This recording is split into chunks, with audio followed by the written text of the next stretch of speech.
Oblate Media presents Daybreaks, Daily Reflections for Advent and Christmas, written by Oblate Father Ron Rolheiser.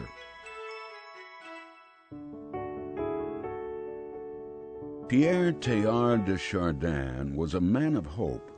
Indeed, his whole vision of things is generally criticized for being too hopeful.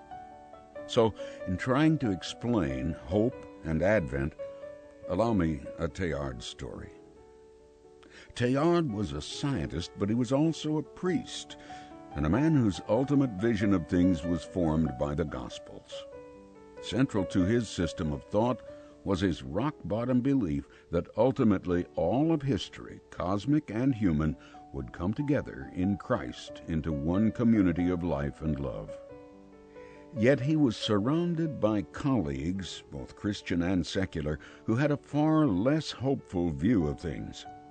One day he was challenged this way: "You have an enchanted view of history, believing that everything will one day culminate in a wonderful kingdom of peace and love.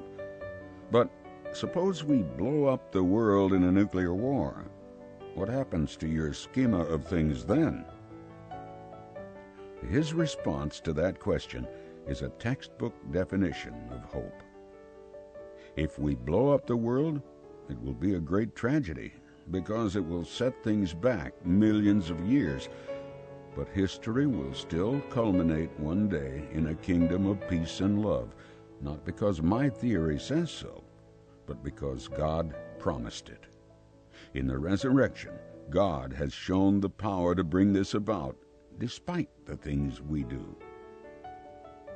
Now that's hope. To be able to say, it might take 1,000,000 years or longer, but it will happen because God promised it. We, like Teilhard, should be prepared to live in great patience as we wait for God to fulfill His promise.